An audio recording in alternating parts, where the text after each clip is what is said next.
Epístola de São Paulo aos Romanos. Saudações. Paulo, servo de Jesus Cristo, escolhido para ser apóstolo, reservado para anunciar o Evangelho de Deus. Este Evangelho Deus prometera outrora pelos seus profetas na Sagrada Escritura, acerca de seu Filho Jesus Cristo, nosso Senhor, descendente de Davi, quanto à carne, que, segundo o Espírito da Santidade, foi estabelecido Filho de Deus, no poder por sua ressurreição dos mortos, e do qual temos recebido a graça e o apostolado, a fim de levar em seu nome todas as nações pagãs à obediência da fé, entre as quais também vós sois os eleitos de Jesus Cristo. A todos os que estão em Roma, queridos de Deus, chamados a serem santos, a vós graça e paz da parte de Deus nosso Pai e da parte do Senhor Jesus Cristo. Primeiramente, dou graças ao meu Deus por meio de Jesus Cristo por todos vós, porque em todo o mundo é preconizada a vossa fé. Pois Deus, a quem sirvo em meu espírito, anunciando o Evangelho de seu Filho, me é testemunha de como vos menciono incessantemente em minhas orações. A ele suplico, se for de sua vontade, conceder-me finalmente ocasião favorável de vos visitar. Desejo ardentemente ver-vos, a fim de comunicar-vos alguma graça espiritual com que sejais confirmados, ou melhor, para me encorajar juntamente convosco naquela vossa e minha fé, que nos é comum. Pois não quero que ignoreis, irmãos, como muitas vezes me tenho proposto ir ter convosco. Eu queria recolher algum fruto entre vós, como entre outros pagãos, mas até agora tenho sido impedido. Sou devedor a gregos e a bárbaros, a sábios e a simples. Daí o ardente desejo que eu sinto de vos anunciar o Evangelho também a vós, que habitais em Roma.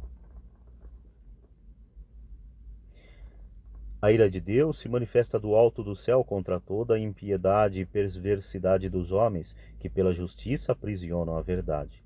Porquanto, o que se pode conhecer de Deus, eles o leem em si mesmos, pois Deus lhe o revelou com evidência.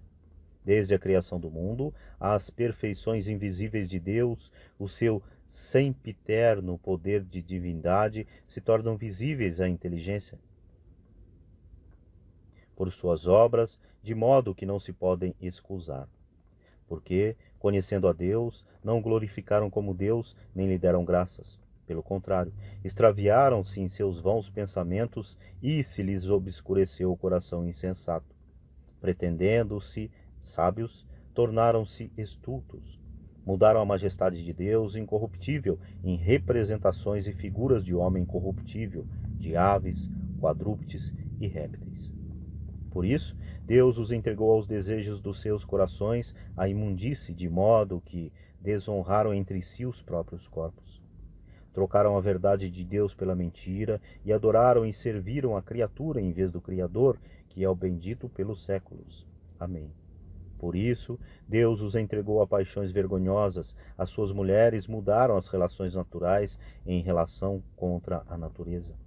Do mesmo modo, também os homens, deixando o uso natural da mulher, arderam em desejos uns para com os outros, cometendo homens com homens a torpeza, e recebendo em seus corpos a paga devida ao seu desvario. Como não se preocupassem em adquirir o conhecimento de Deus, Deus entregou-os aos sentimentos depravados, e daí ao seu procedimento indigno. São repletos de toda espécie de malícia, perversidade, cobiça, maldade, cheios de inveja, homicídio, contenda, engano, malignidade. São difamadores, caluniadores, inimigos de Deus, insolentes, soberbos, ativos, inventores de maldades, rebeldes contra os pais.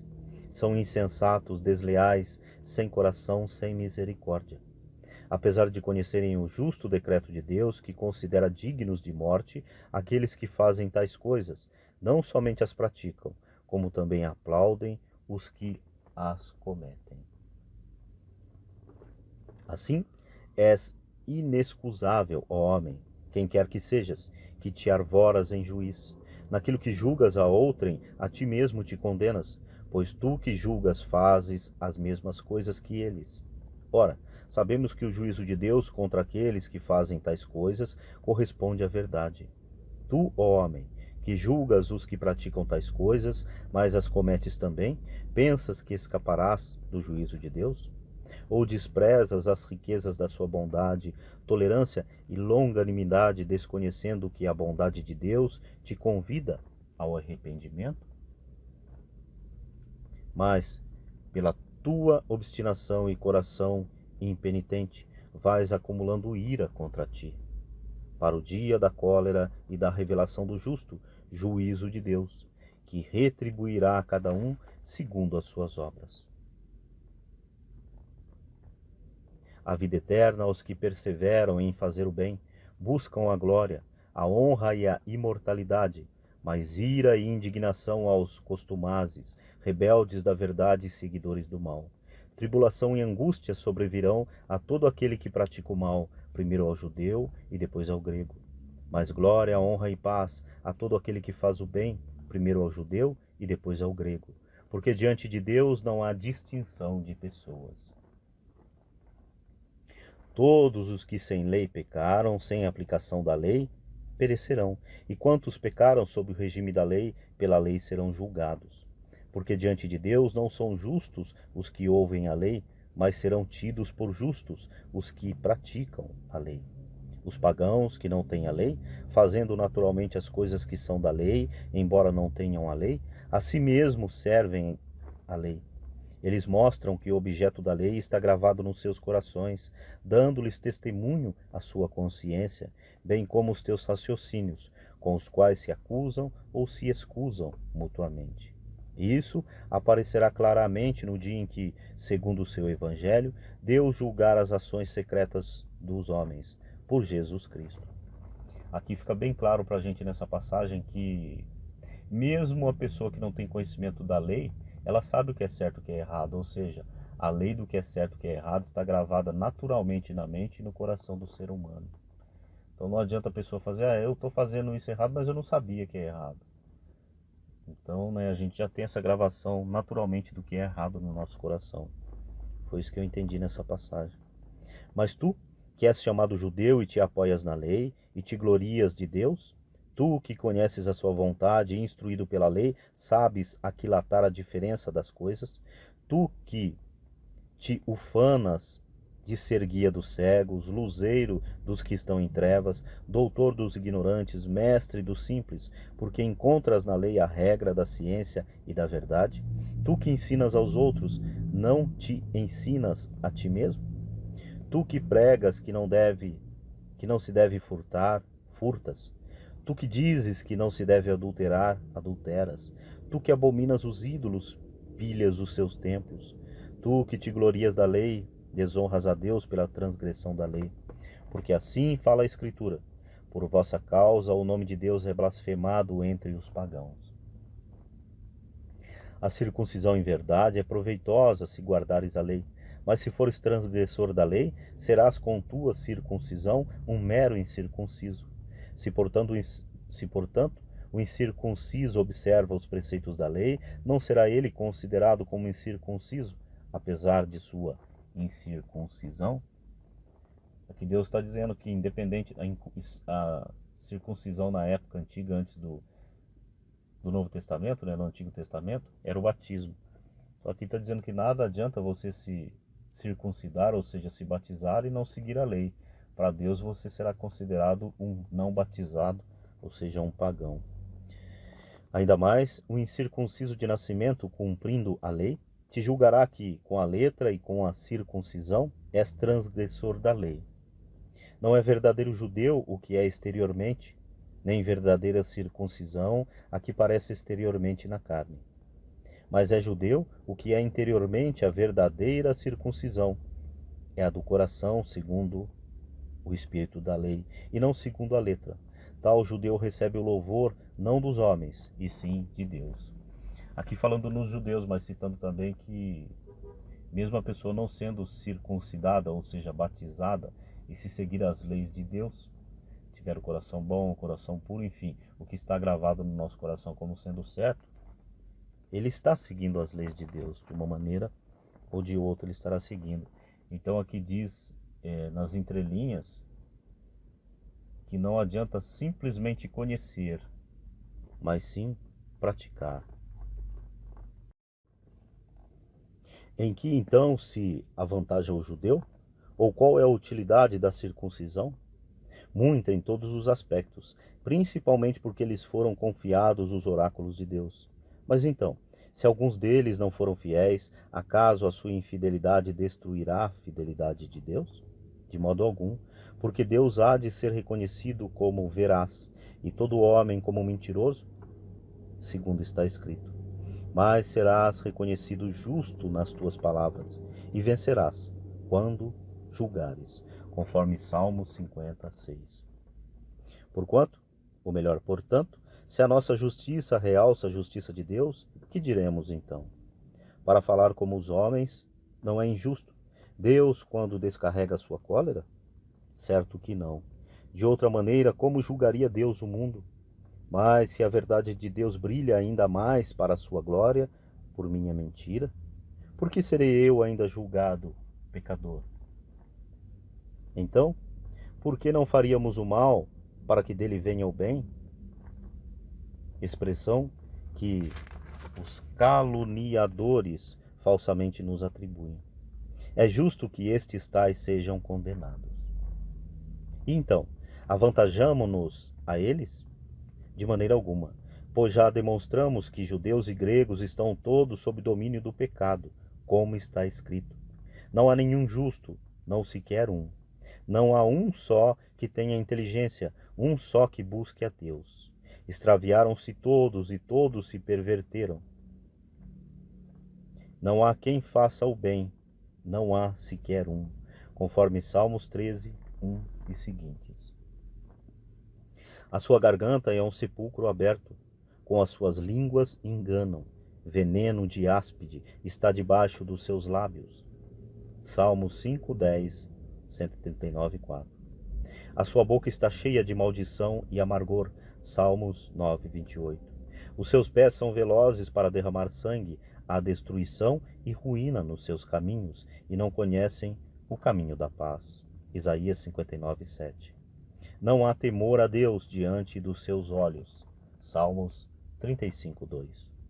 Ora, sabemos que tudo o que diz a lei, di-lo aos que estão sujeitos à lei, para que toda a boca fique fechada e que o mundo inteiro seja reconhecido culpado diante de Deus.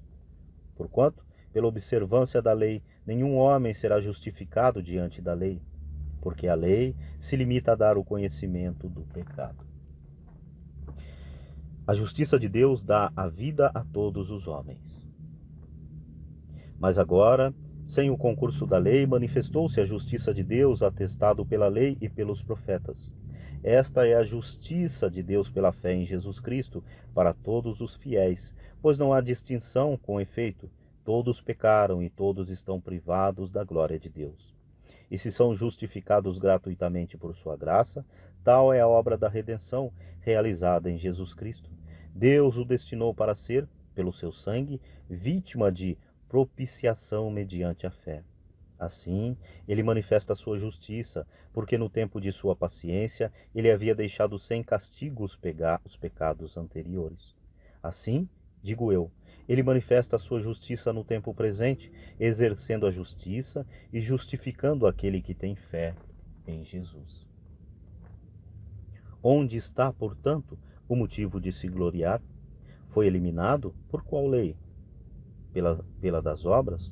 Não, mas pela lei da fé, porque julgamos que o homem é justificado pela fé, sem as observâncias da lei. Ou Deus só é dos judeus. Não é também Deus dos pagãos? Sim, ele é também o Deus dos pagãos, porque não há mais que um só Deus, o qual justificará pela fé os circuncisos e também pela fé os incircuncisos. Destruímos então a lei pela fé? De modo algum. Pelo contrário, damos-lhe toda a sua força. Abraão, justificado pela fé. Que vantagem diremos, pois, que conseguiu Abraão, nosso pai, segundo a carne? Porque se Abraão foi justificado em virtude de sua observância, tem de que se gloriar, mas não diante de Deus. Ora, que diz a Escritura? Abraão creu em Deus, e isso lhe foi imputado em conta de justiça.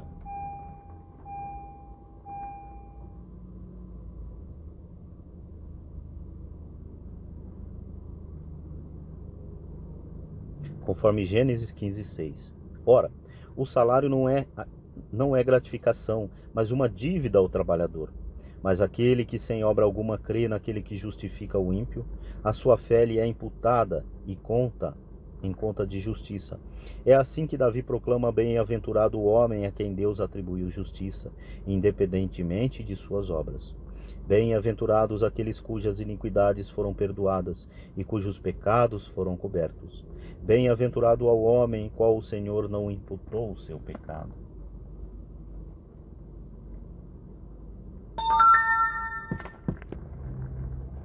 Essa bem-aventurança é somente para os circuncisos ou também para os incircuncisos? Dizemos com efeito que a fé foi imputada a Abraão em conta de justiça. Quando lhe foi ela imputada? Depois ou antes da circuncisão? Não depois, mas antes de ser circuncidado. Depois é que recebeu o sinal da circuncisão como selo da justiça que tinha obtido pela fé antes de ser circuncidado. E assim se tornou o pai de todos os incircuncisos que creem, a fim de que também a estes seja imputada a justiça. Pai também dos circuncisos, que não só trazem o sinal, mas que acompanham as pegadas da fé que nosso pai Abraão possuía antes de ser circuncidado. Com efeito, não foi em virtude da lei que a promessa de herdar o mundo foi feita a Abraão ou a sua posteridade, mas em virtude da justiça da fé. Porque se a herança é reservada aos observadores da lei, a fé já não tem razão de ser a promessa. Porque se a herança é reservada aos observadores da lei, a fé já não tem razão de ser e a promessa fica sem valor. Porquanto a lei produz a ira, e onde não existe lei não há transgressão. Logo, é pela fé que alguém se torna herdeiro, portanto, gratuitamente. E a promessa é assegurada a toda a posteridade de Abraão, não somente aos que procedem da lei, mas também aos que possuem a fé de Abraão, que é pai de todos nós. Em verdade está escrito: eu te constituí pai de muitas nações, conforme Gênesis 17:5. Nosso pai, portanto, diante dos olhos daquele em quem acreditou, o Deus que dá vida aos mortos e chama à existência as coisas que estão no nada. Esperando contra toda a esperança, Abraão teve fé e se tornou pai de muitas nações, segundo o que lhe fora dito: assim será a tua descendência. Conforme Gênesis 15:5. Não vacilou na fé, embora reconhecendo o seu próprio corpo sem vigor, pois tinha quase 100 anos, e o seio de Sara igualmente amortecido. Ante a promessa de Deus não vacilou, não desconfiou, mas conservou-se forte na fé e deu glória a Deus. Estava plenamente convencido de que Deus era poderoso para cumprir o que prometera. Eis porque sua fé lhe foi contada como justiça. Ora, não é só para ele que está escrito que a fé lhe foi imputada em conta de justiça. É também para nós, pois a nossa fé deve ser imputada igualmente, porque cremos naquele que dos mortos ressuscitou Jesus, nosso Senhor, o qual foi entregue por nossos pecados e ressuscitado para a nossa justificação. Justificação da fé. Justificados, pois, pela fé, temos a paz com Deus, por meio de nosso Senhor Jesus Cristo. Por ele é que tivemos acesso a essa graça na qual estamos firmes e nos gloriamos na esperança de possuir um dia a glória de Deus. Não só isso, mas nos gloriamos até das tribulações. Pois sabemos que a tribulação produz a paciência prova a fidelidade, e a fidelidade comprovada produz a esperança. E a esperança não engana, porque o amor de Deus foi derramado em nossos corações pelo Espírito Santo que nos foi dado. Com efeito, quando éramos ainda fracos, Cristo a seu tempo morreu pelos ímpios. Em rigor, a gente aceitaria morrer por um justo, por um homem de bem, quiçá se consentiria em morrer. Mas eis aqui uma prova brilhante do amor de Deus por nós, quando éramos ainda pecadores. Cristo morreu por nós. Portanto, muito mais agora que estamos justificados pelo seu sangue, seremos por ele salvos da ira. Se quando éramos ainda inimigos, fomos reconciliados com Deus pela morte de seu Filho, com muito mais razão, estando já reconciliados, seremos salvos por sua vida. Ainda mais, nós nos glorificamos em Deus por nosso Senhor Jesus Cristo, por quem desde agora temos recebido a reconciliação. Morte em Adão e vida em Cristo. Por isso, como por um só homem entrou o pecado no mundo e pelo pecado a morte, assim a morte passou a todo o gênero humano, porque todos pecamos. De fato, até a lei, o mal estava no mundo, mas o mal não é imputado quando não há lei. No entanto, desde Adão até Moisés reinou a morte, mesmo sobre aqueles que não pecaram a imitação da transgressão de Adão, o qual é figura do que havia de vir. Mas, com o dom gratuito, não se dá o mesmo que com a falta. Pois se a falta de um só causou a morte de todos os outros, com muito mais razão o dom de Deus e o benefício da graça, obtida por um só homem, Jesus Cristo, foram concedidos copiosamente a todos. Nem aconteceu com o dom o mesmo que com as consequências do pecado de um só. A falta de um só teve por consequência um veredito de condenação, ao passo que, depois de muitas ofensas, o dom da graça atrai um juízo de justificação. Aqui me vem um pensamento de que com Adão e Eva o pecado veio ao mundo, né? Todos são pecadores. E com a vinda de Jesus Cristo e a morte dele, todos fomos justificados do pecado e fomos salvos através da morte dele. Só não seremos salvos se transgredirmos demasiadamente a lei e não nos arrependermos. Então, no meu pensamento, claro, pode ser em outras palavras, mas nas entrelinhas, eu entendi que com Adão nós recebemos a morte pelo pecado. E com Jesus Cristo, nós recebemos a vida pela ressurreição. É muito forte. Por Adão recebemos a morte e por Jesus recebemos a vida. Vamos lá. Se pelo pecado de um só homem reinou a morte, por esse único homem, muito mais aqueles que receberam a abundância da graça e o dom da justiça reinarão na vida por um só, que é Jesus Cristo. Basicamente o que eu falei.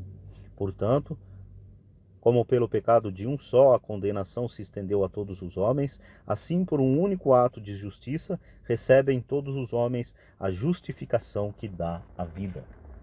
Exatamente as palavras ditas antes dessa leitura. Por Adão recebemos a morte, e por Jesus Cristo recebemos a vida. Assim como pela desobediência de um só homem foram todos constituídos pecadores, assim pela obediência de um só, todos se tornarão justos.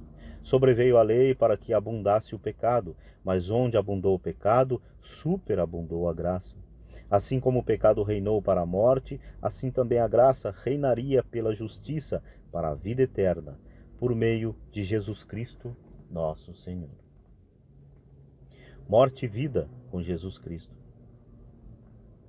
Então, que diremos? Permaneceremos no pecado para que haja abundância da graça? De modo algum. Nós que já morremos ao pecado, como poderíamos ainda viver nele? Ou ignorais que todos os que fomos batizados em Jesus Cristo, fomos batizados na sua morte? Fomos, pois, sepultados com ele na sua morte pelo batismo que, como Cristo ressurgiu dos mortos pela glória do Pai, assim nós também vivamos uma vida nova. Se fomos feitos o mesmo ser com ele por uma morte semelhante à sua, o seremos igualmente por uma comum ressurreição. Sabemos que o nosso velho homem foi crucificado com ele para que seja reduzido à impotência do corpo, outrora subjugado ao pecado, e já não sejamos escravos do pecado, pois quem morreu, libertado está do pecado. Ou seja, aqui também fala do batismo, né? Que na representação do batismo, não só a representação como para quem tem fé torna-se uma realidade. No batismo nós fazemos com que morra o homem velho, ou seja, o homem Adão, e renasça, ressurja novamente o homem novo em Jesus Cristo. Vamos lá. Ora, se morremos com Cristo, cremos que viveremos também com Ele, pois sabemos que Cristo, tendo ressurgido dos mortos, já não morre, nem a morte terá mais domínio sobre ele. Morto ele foi uma vez por todos pelo pecado. Porém, está vivo, continua vivo para Deus. Portanto, vós também considerai-vos mortos ao pecado, porém vivos para Deus em Cristo Jesus. Não reine, pois, o pecado em vosso corpo mortal, de modo que obedeçais aos seus apetites, nem ofereçais os vossos membros ao pecado como instrumentos do mal. Oferecei-vos a Deus como vivos, salvos da morte, para que vossos membros sejam instrumentos do bem a seu serviço. O pecado já não vos dominará, porque agora não estáis mais sob a lei, e sim sob a graça. O Cristo é servo da justiça. Então, havemos de pecar pelo fato de não estarmos sob a lei, mas sob a graça? De modo algum. Não sabeis que quando vos ofereceis a alguém para lhe obedecer, sois escravos daquele a quem obedeceis, quer seja do pecado para a morte, quer da obediência para a justiça? Graças a Deus, porém, que depois de terdes sido escravos do pecado, obedecestes de coração à regra da doutrina na qual tendes sido instruídos.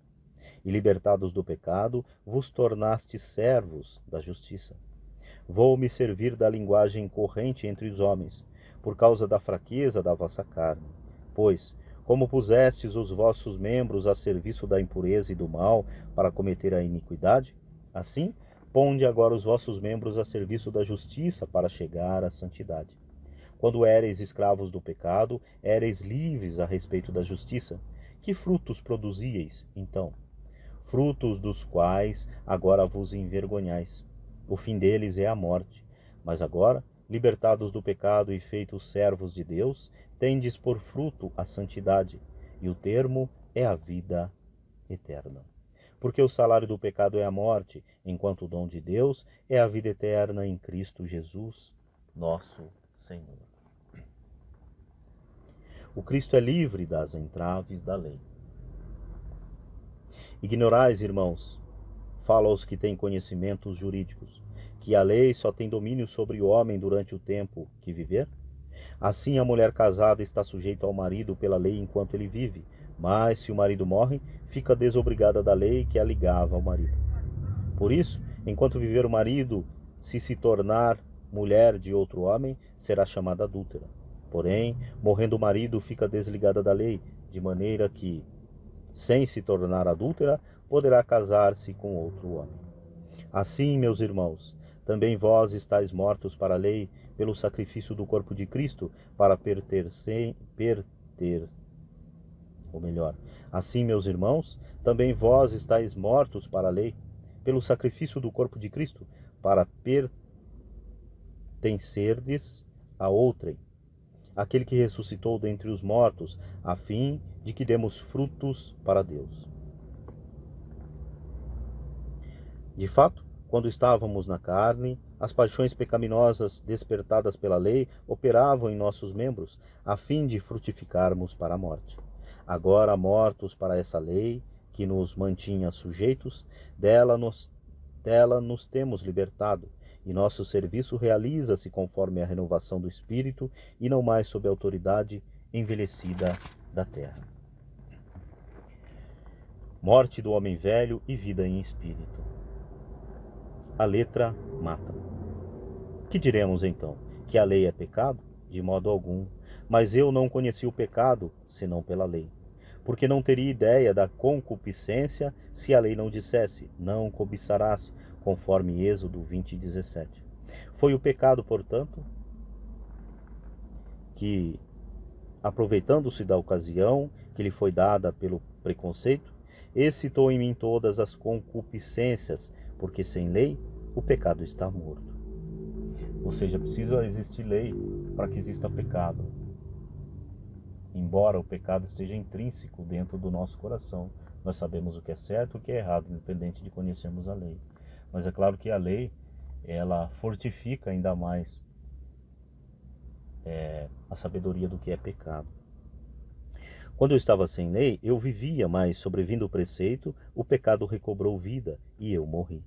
Assim, o mandamento que me devia dar a vida conduziu-me à morte. Porque o pecado, aproveitando da ocasião do mandamento, seduziu-me e por ele me levou à morte. Por conseguinte, a lei é santa e o mandamento é santo, e justo e bom. Então, o que é bom tornou-se causa de morte para mim? De certo que não. Foi o pecado que, para se mostrar realmente pecado, acarretou para mim a morte por meio do que é bom, a fim de que, pelo mandamento, o pecado se fizesse excessivamente pecaminoso. Impotência da lei diante do pecado. Sabemos de fato que a lei é espiritual, mas eu sou carnal, vendido ao pecado. Não entendo absolutamente o que faço, pois não faço o que quero, faço o que aborreço. E se faço o que não quero, reconheço que a lei é boa. Mas então não sou eu que faço, mas o pecado que em mim habita. Eu sei que em mim, isto é, na minha carne, não habito o bem, porque o querer o bem está em mim, mas não sou capaz de efetuá-lo. Não faço o bem que quereria, mas o mal que não quero. Ora, se faço o que não quero, já não sou eu que faço, mas sim o pecado que em mim habita. Encontro, pois, em mim esta lei. Quando quero fazer o bem, o que se me depara é o mal. Deleito-me na lei de Deus, no íntimo do meu ser. Sinto, porém, nos meus membros outra lei que luta contra a lei do meu espírito e me prende à lei do pecado que está nos meus membros. Homem infeliz que sou, quem me livrará deste corpo que me acarreta a morte? Graças sejam dadas a Deus Jesus Cristo, nosso Senhor. Assim, pois, de um lado, pelo meu espírito, sou submisso à lei de Deus, de outro lado, por minha carne, sou escravo da lei do pecado. O Espírito dá a vida. De agora em diante, pois, já não há nenhuma condenação para aqueles que estão em Jesus Cristo. A lei do Espírito de vida me libertou em Jesus Cristo da lei do pecado e da morte. O que era impossível à lei, visto que a carne a tornava impotente, Deus o fez, enviando por causa do pecado o seu próprio Filho numa carne semelhante à do pecado. Condenou o pecado na carne, a fim de que a justiça prescrita pela lei fosse realizada em nós, que vivemos não segundo a carne, mas segundo o Espírito. Os que vivem segundo a carne gostam do que é carnal, os que vivem segundo o Espírito apreciam as coisas que são do Espírito. Ora, a aspiração da carne é a morte, enquanto a aspiração do Espírito é a vida e a paz. Porque o desejo da carne é hostil a Deus, pois a carne não submete às leis de Deus e nem o pode. Os que vivem segundo a carne não podem agradar a Deus. Vós, porém, não viveis segundo a carne, mas segundo o Espírito, se realmente o Espírito de Deus habita em vós. Se alguém não possui o Espírito de Cristo, este não é dele. Ora, se Cristo está em vós, o corpo em verdade está morto pelo pecado, mas o Espírito vive pela justificação. Se o Espírito daquele que ressuscitou Jesus dos mortos habita em vós, ele que ressuscitou Jesus Cristo dos mortos também dará vida aos nossos corpos mortais, pelo seu Espírito que habita em nós. Portanto, irmãos, não somos devedores da carne, para que vivamos segundo a carne. De fato, se viverdes segundo a carne, haveis de morrer, mas se pelo Espírito mortificardes as obras da carne, vivereis. Pois todos os que são conduzidos pelo Espírito de Deus são filhos de Deus. Porquanto não recebestes um espírito de escravidão para viverdes ainda no temor, mas recebestes o espírito de adoção, pelo qual clamamos: Abba, Pai. O Espírito mesmo dá testemunho ao nosso espírito de que somos filhos de Deus. E se filhos, também herdeiros, herdeiros de Deus e co-herdeiros de Cristo, contanto que soframos com Ele, para que também com Ele sejamos glorificados. Esperança dos filhos de Deus. Tenho para mim que os sofrimentos da presente vida não têm proporção alguma com glória futura que nos deve ser manifestada.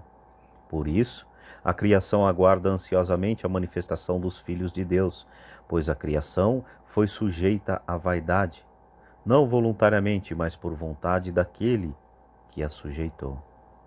Todavia, com a esperança de ser também ela libertada do cativeiro da corrupção, para participar da gloriosa liberdade dos filhos de Deus.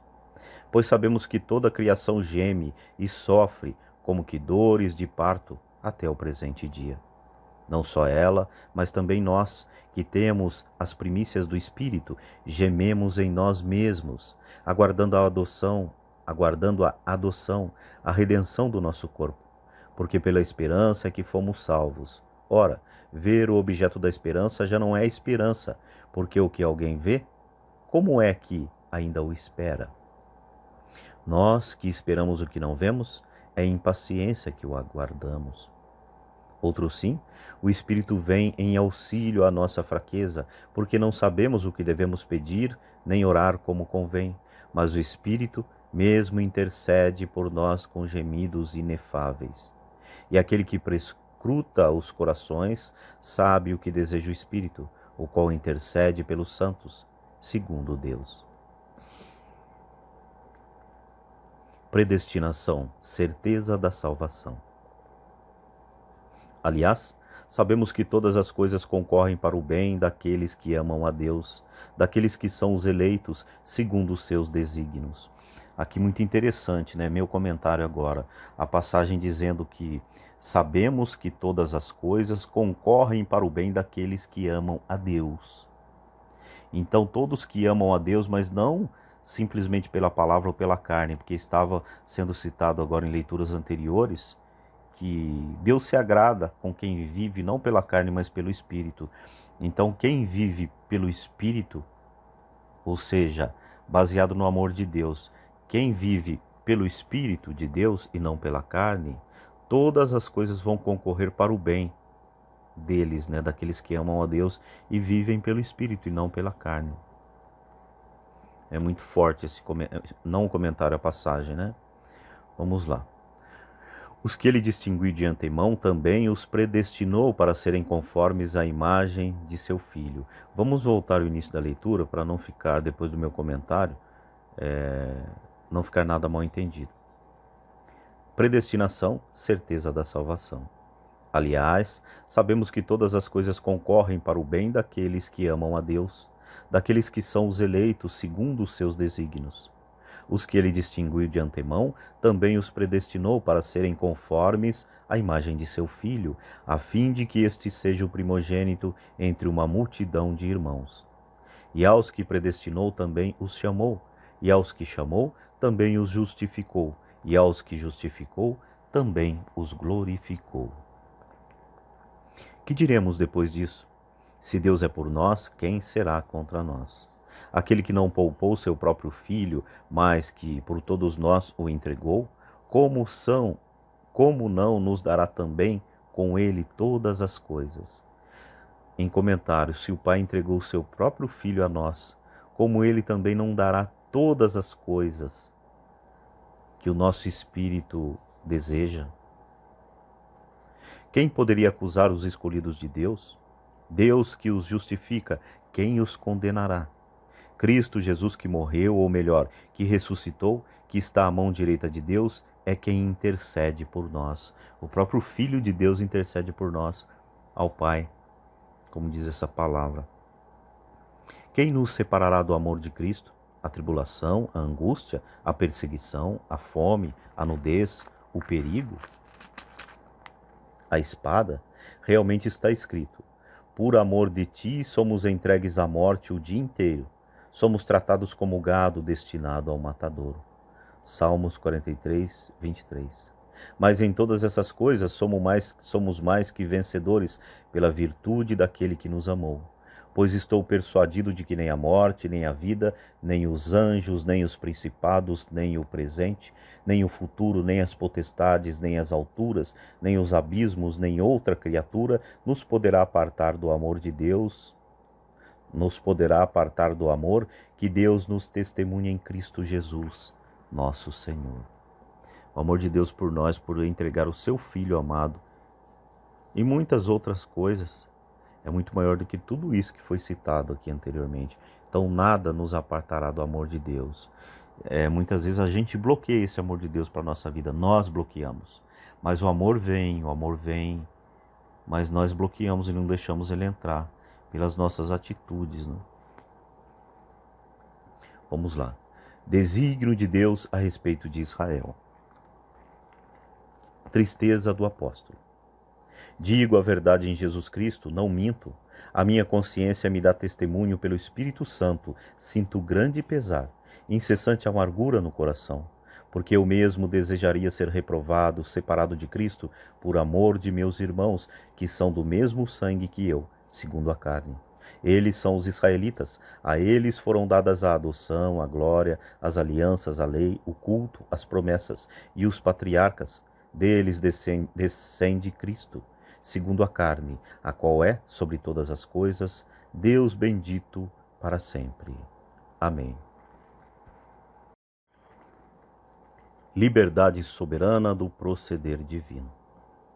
Não quer dizer, porém, que a palavra de Deus tenha falhado, porque nem todos os que descendem de Israel são verdadeiros israelitas, como nem todos os descendentes de Abraão são filhos de Abraão.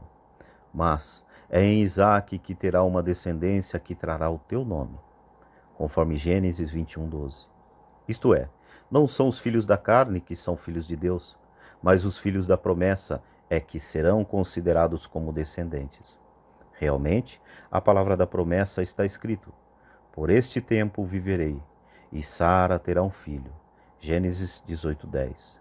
E não somente ela, senão também Rebeca, que concebeu 2 filhos de um só homem. Isaque, nosso patriarca, antes mesmo que fossem nascidos e antes que tivessem feito bem ou mal algum, para que fosse confirmada a liberdade da escolha de Deus, que depende não das obras, mas daquele que chama, foi dito a Rebeca: o mais velho servirá ao mais moço. Conforme Gênesis 25:23, como está escrito: amei Jacó, porém aborreci Esaú. Malaquias 1:3. Que diremos, pois? Haverá injustiça em Deus? De modo algum, porque ele disse a Moisés: fazei misericórdia a quem eu fizer misericórdia, terei compaixão a quem eu tiver compaixão. Conforme Êxodo 33:19. Dessa forma, a escolha não depende daquele que quer, nem daquele que corre, mas da misericórdia de Deus. Por isso, diz a Escritura ao faraó: eis o motivo por que te suscitei, para mostrar em ti o meu poder e para que se anuncie o meu nome por toda a terra. Êxodo 9:16. Portanto, ele tem misericórdia de quem quer e endurece a quem quer. Tu me dirás talvez: por que ele ainda se queixa? Quem pode resistir à tua vontade? Mas quem és tu, ó homem, para contestar a Deus? Porventura o vaso de barro diz ao oleiro: por que me fizeste assim? Ou não tem o oleiro poder sobre o barro para fazer a mesma massa, para fazer da mesma massa um vaso de uso nobre e outro de uso vulgar? Onde então está a justiça? Onde então está a injustiça?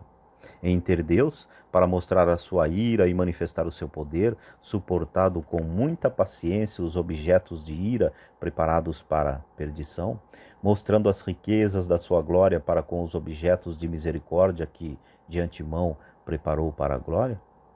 Esses somos nós, que ele chamou não só dentre os judeus, mas também dentre os pagãos. É o que ele diz em Oséias: chamarei meu povo ao que não era meu povo, e amada a que não era amada. E no lugar mesmo em que lhes foi dito: vós não sois meu povo, ali serão chamados filhos de Deus vivo. Conforme Osias 2:1. A respeito de Israel, exclama Isaías: ainda que o número de filhos de Israel fosse como a areia do mar, só um resto será salvo. Porque o Senhor realizará plenamente e prontamente a sua palavra sobre a terra. 10:22 seguintes. E ainda como predisse Isaías: se o Senhor dos exércitos não nos tivesse deixado um rebento, ficaríamos como Sodoma, seríamos como Gomorra. Isaías 1:9. A falta de Israel. Então, que diremos? Que os gentios que não buscavam a justiça alcançaram a justificação, a que vem da fé, ao passo que Israel, que procurava uma lei que desse a justificação, não a encontrou? Por quê? Porque Israel a buscava como fruto, não da fé, e sim das obras. E tropeçou na pedra do escândalo, como está escrito: eis que ponho em Sião uma pedra de escândalo, um rochedo que faz cair. Quem nele crer não será confundido. Isaías 8:14, 28:16. Irmãos, o desejo do meu coração e a súplica que dirijo a Deus por eles são para que se salvem, pois lhe dou testemunho de que tem zelo por Deus.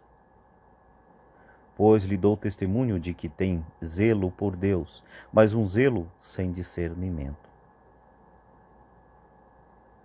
Desconheço a justiça de Deus e, procurando estabelecer a sua própria justiça, não se sujeitaram à justiça de Deus, porque Cristo é o fim da lei para justificar todo aquele que crê. Ora, Moisés escreve da justiça que vem da lei: o homem que a praticar viverá por ela. Mas a justiça que vem da fé diz assim: não digas em teu coração: quem subirá ao céu, isto é, para trazer do alto o Cristo.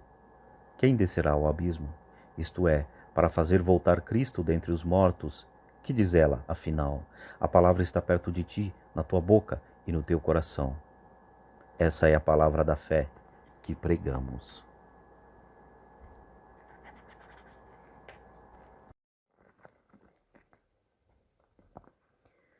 A fé, condição para a salvação. Portanto, se com tua boca confessares que Jesus é o Senhor, e se em teu coração creres que Deus o ressuscitou dentre os mortos, serás salvo. É crendo de coração que se obtém a justiça, e é professando com palavras que se chega à salvação. A Escritura diz: todo aquele que nele crer não será confundido. Isaías 28:16. Pois não há distinção entre judeu e grego, porque todos têm um mesmo Senhor, rico para com todos os que o invocam, porque todo aquele que invocar o nome do Senhor será salvo. O Evangelho anunciado por toda parte. Porém, como invocarão aquele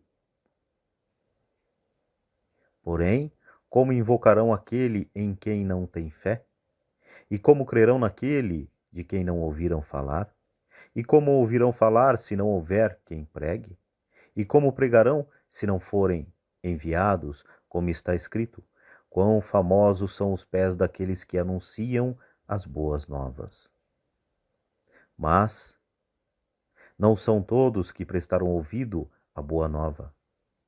É o que exclama Isaías: Senhor, quem acreditou na nossa pregação? Conforme Isaías 53:1. Logo, a fé provém da pregação, e a pregação se exerce em razão da palavra de Cristo. Pergunto agora: acaso não ouviram? Claro que sim. Por toda a terra correu a sua voz, e até os confins do mundo foram as suas palavras.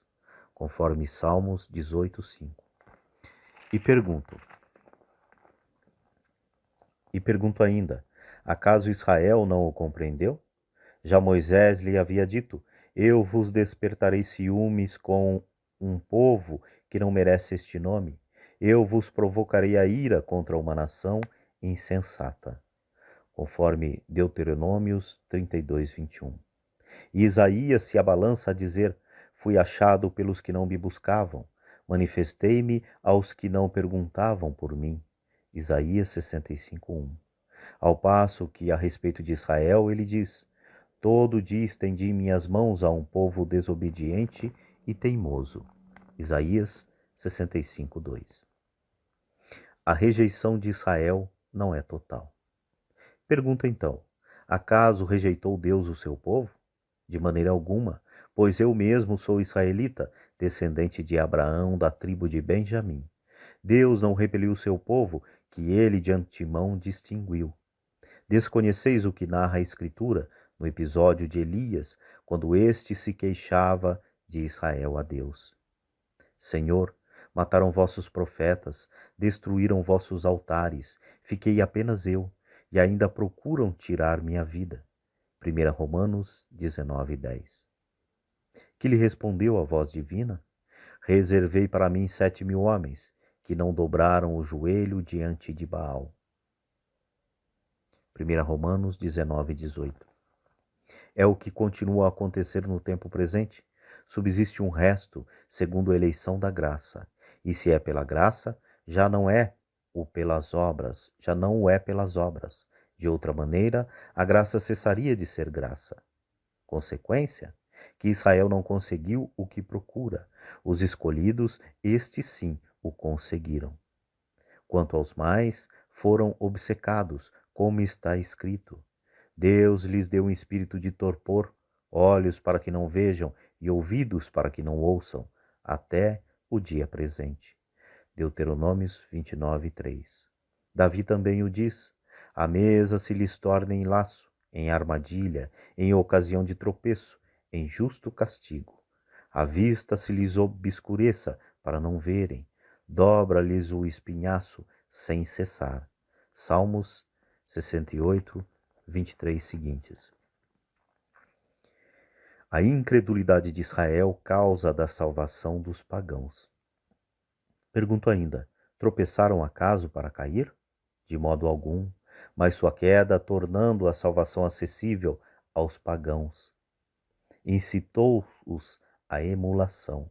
Ora, se o seu pecado ocasionou a riqueza do mundo e a sua decadência a riqueza dos pagãos, que não fará a sua conversão em massa? Declaro a vós, homens de origem pagã, como apóstolo dos pagãos, eu procuro honrar o meu ministério, com o intuito de, eventualmente, excitar a emulação dos homens da minha raça e salvar alguns deles. Porque, se de sua rejeição resultou a reconciliação do mundo, qual será o efeito de sua reintegração, senão uma ressurreição dentre os mortos? Se as primícias são santas, também a massa o é, e se a raiz é santa, os ramos também o são. Se alguns dos ramos foram cortados, e se tu, oliveira selvagem, foste enxertada em seu lugar, e agora recebes seiva da raiz da oliveira, não te envaideças, nem menosprezes os ramos. Pois se te gloriares, sabe que não és tu que sustenta a raiz, mas a raiz a ti. Dirás talvez: os ramos foram cortados para que eu fosse enxertada. Sem dúvida, e pela incredulidade que foram cortados, ao passo que tu é pela fé que estás firme. Não te ensoberbeças, antes teme. Se Deus não poupou os ramos naturais, bem poderá não poupar a ti. Considera, pois, a bondade e a severidade de Deus. Severidade para com aqueles que caíram, bondade para contigo, suposto que permaneças fiel a essa bondade. Do contrário, também tu serás cortada. E eles, se não persistirem na incredulidade, serão enxertados, pois Deus é poderoso para enxertá-los de novo. Se tu, cortada da oliveira de natureza selvagem, contra a tua natureza, foste enxertada em boa oliveira, quanto mais eles, que são naturais, poderão ser enxertados na sua própria oliveira. Salvação de Israel. Não quero, irmãos, que ignoreis este mistério, para que não vos gabeis de vossa sabedoria. Esta cegueira de uma parte de Israel só durará até que haja entrado a totalidade dos pagãos. Então Israel em peso será salvo, como está escrito: virá de Sião o libertador, apartará de Jacó a impiedade, e esta será a minha aliança com eles, quando eu tirar os seus pecados. Isaías 59, 20 seguintes e 27, 9. Se quanto ao Evangelho, eles são inimigos de Deus para proveito vosso, quanto à eleição, eles são muito queridos por causa de seus pais. Pois os dons e o chamado de Deus são irrevogáveis, assim como vós antes fostes desobedientes a Deus, e agora obtivestes misericórdia com desobediência deles. Assim, eles são incrédulos agora, em consequência da misericórdia feita a vós, para que eles também mais tarde alcancem, por sua vez, a misericórdia. Deus encerrou a todos estes homens na desobediência para usar com todos de misericórdia. Louvor à sabedoria divina. Ó abismo de riqueza, de sabedoria e de ciência em Deus! Quão impenetráveis são os seus juízos e inexploráveis os seus caminhos! Quem pode compreender o pensamento do Senhor? Quem jamais foi o seu conselheiro? Quem lhe deu primeiro para que lhe seja retribuído? Dele, por ele, e para ele são todas as coisas. A ele a glória por toda a eternidade. Amém.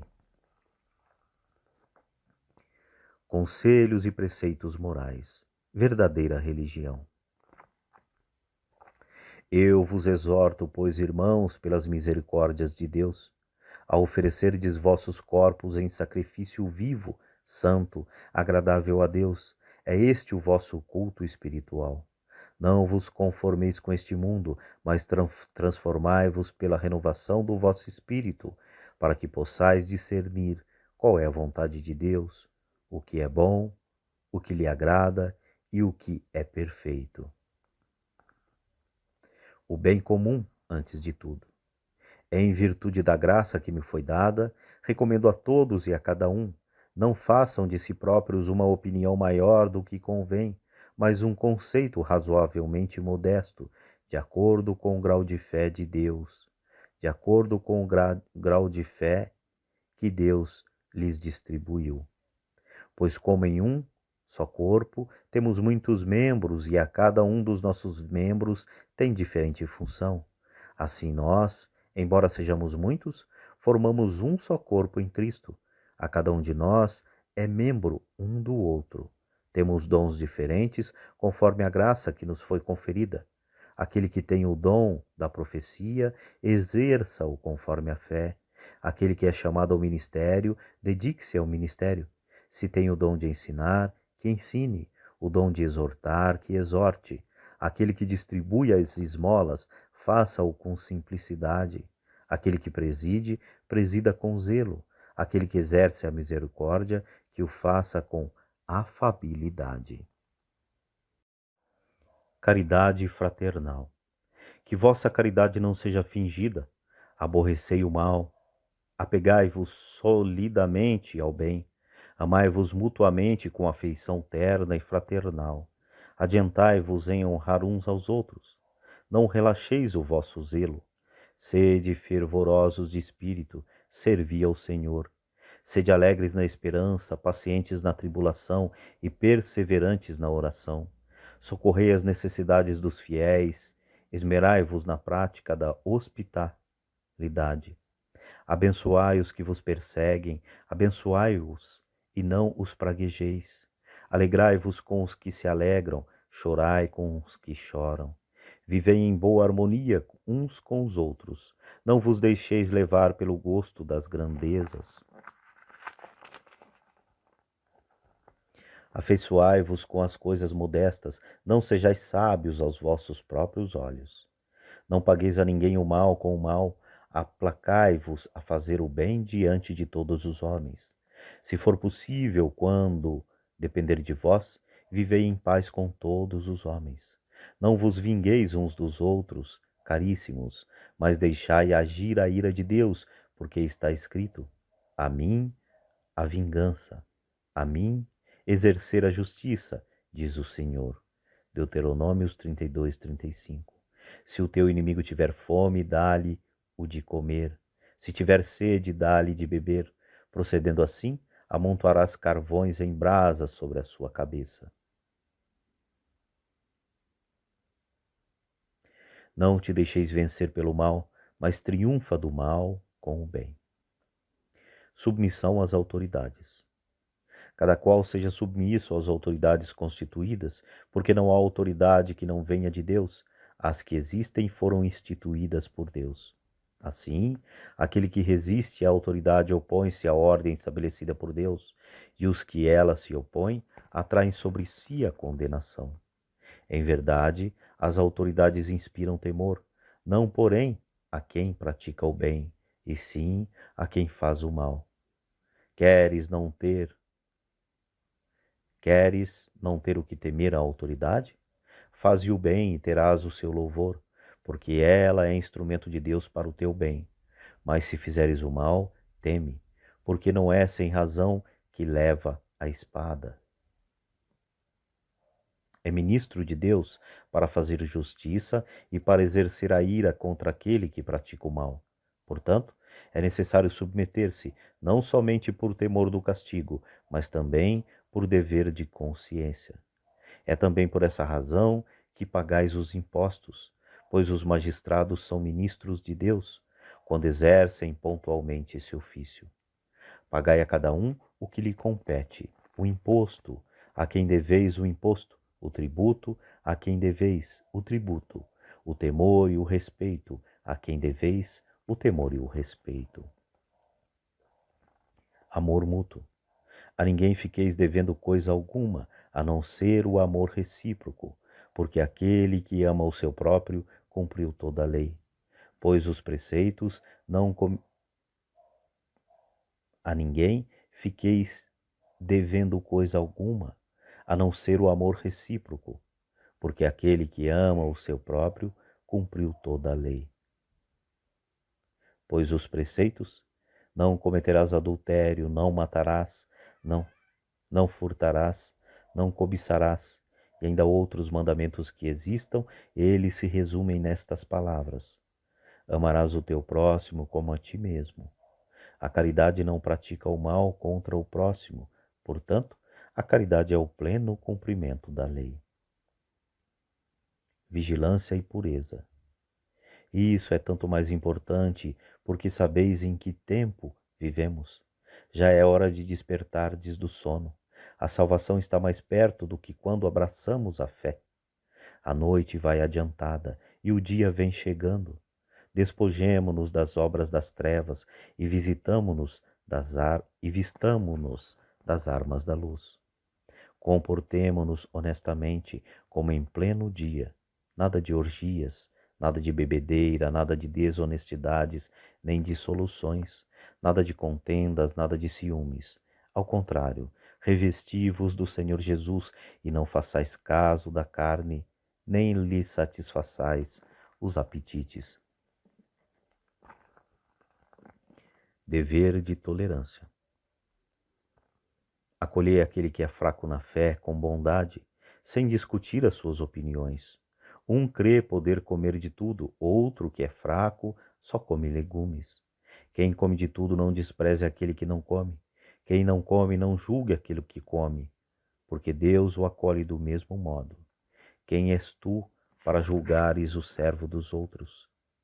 Que esteja firme ou caia, isto é lá com o seu Senhor. Mas ele estará firme, porque poderoso é Deus para o sustentar.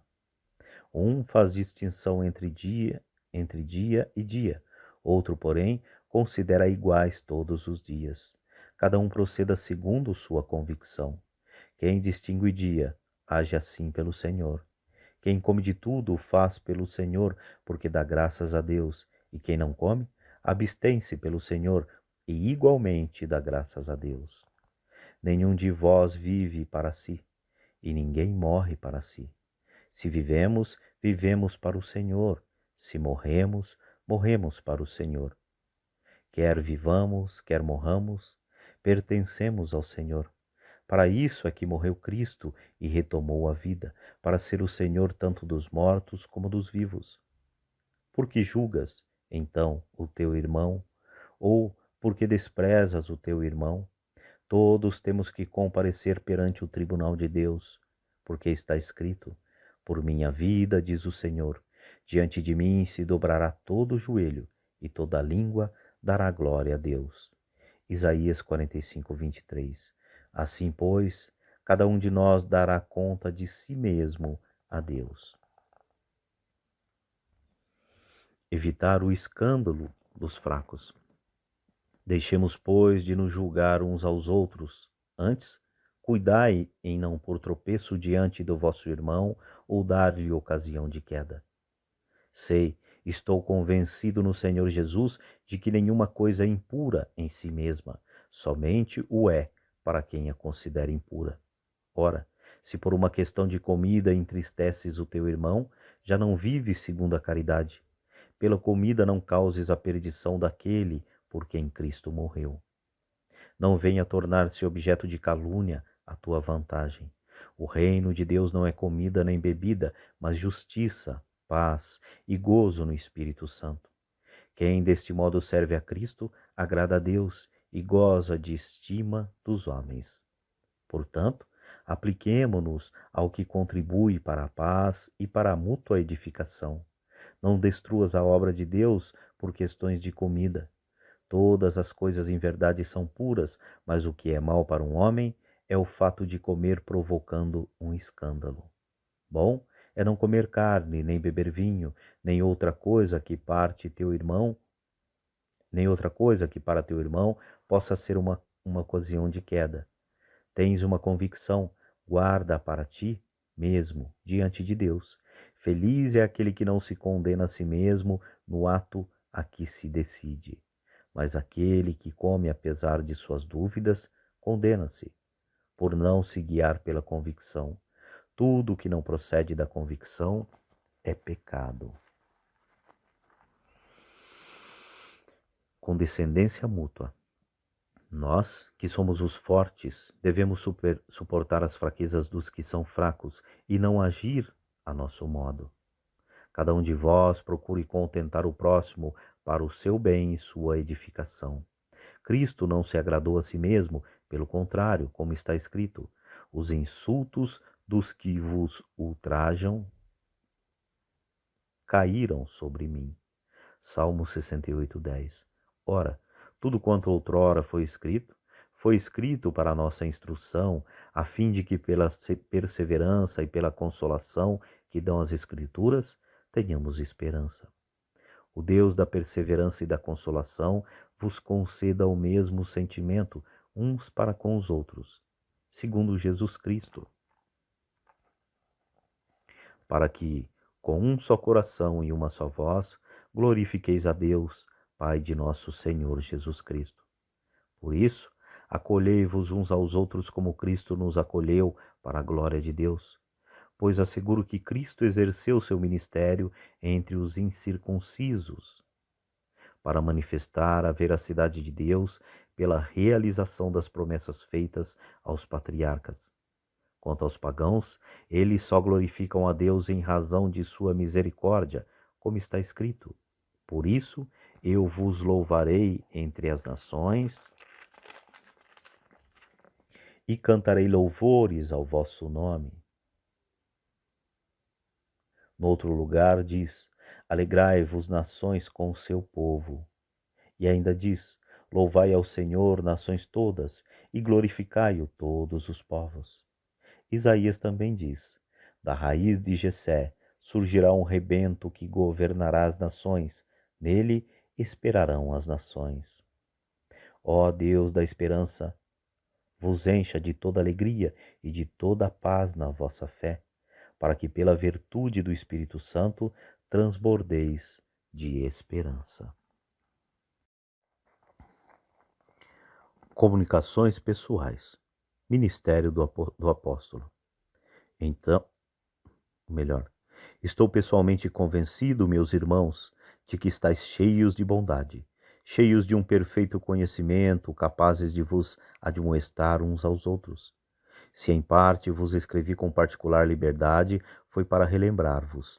E o fiz em virtude da graça que me foi dada por Deus, de ser o ministro de Jesus Cristo entre os pagãos, exercendo a função sagrada do Evangelho de Deus.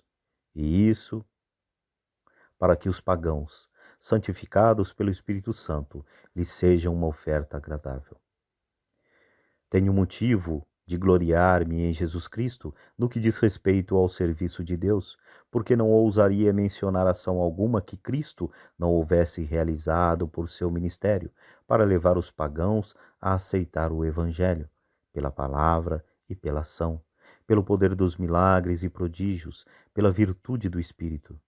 De maneira que tenho divulgado o Evangelho de Cristo desde Jerusalém e suas terras vizinhas até a Ilíria. E me empenhei por anunciar o Evangelho onde ainda não havia sido anunciado o nome de Cristo, pois não queria edificar sobre o fundamento lançado por outro. Fiz bem assim, como está escrito: irão vê-la aqueles aos quais ainda não tinha sido anunciado, chegarão a conhecê-lo aqueles que dele ainda não tinham ouvido falar. Isaías 52:15. Projetos de viagem. Foi isso que muitas vezes me impediu de ir ter convosco, mas agora já não tenho com que me ocupar nestas terras, e como há outros anos tenho saudades de vós. Espero ver-vos de passagem, quando eu for à Espanha. Espero também, se por vós conduzido até lá, espero também ser por vós conduzido até lá, depois que tiver satisfeito, ao menos em parte, o meu desejo de estar convosco. Mas no momento vou a Jerusalém para a ajuda dos irmãos. A Macedônia e a Acaia houveram por bem fazer uma coleta para os irmãos de Jerusalém que se acham em pobreza. Houveram-no por bem. Aliás, o devem a eles, pois se os pagãos têm parte nos bens espirituais dos judeus, devem por sua vez assisti-los com os bens materiais. Logo que eu tiver desempenhado essa incumbência e lhes tiver feito entrega fiel dessa coleta, irei à Espanha, passando por vós. E sei que quando for ter convosco, irei com todas as riquezas das bênçãos de Cristo. Rogo-vos, irmãos, em nome de nosso Senhor Jesus Cristo e em nome da caridade que é dada pelo Espírito, combatei comigo, dirigindo vossas orações a Deus por mim, para que eu escape dos infiéis que estão na Judéia e para que o auxílio que levo a Jerusalém seja bem acolhido pelos irmãos. Então, poderei ir ver-vos com alegria e, se for da vontade de Deus, encontrar no vosso meio algum repouso. E o Deus da paz seja com todos vós. Amém. Recomendações. Recomendo-vos a nossa irmã Febe, que é diaconisa da igreja de Cencres, para que a recebais no Senhor de um modo digno dos santos e ajudeis em qualquer coisa que de vós venha a precisar, porque ela tem ajudado a muitos e também a mim. Saudai Prisca e Áquila, meus cooperadores em Cristo Jesus, pela minha vida, eles expuseram as suas cabeças. E isso lhes agradeço não só eu, mas também todas as igrejas dos gentios. Saudai também a comunidade que se reúne em sua casa.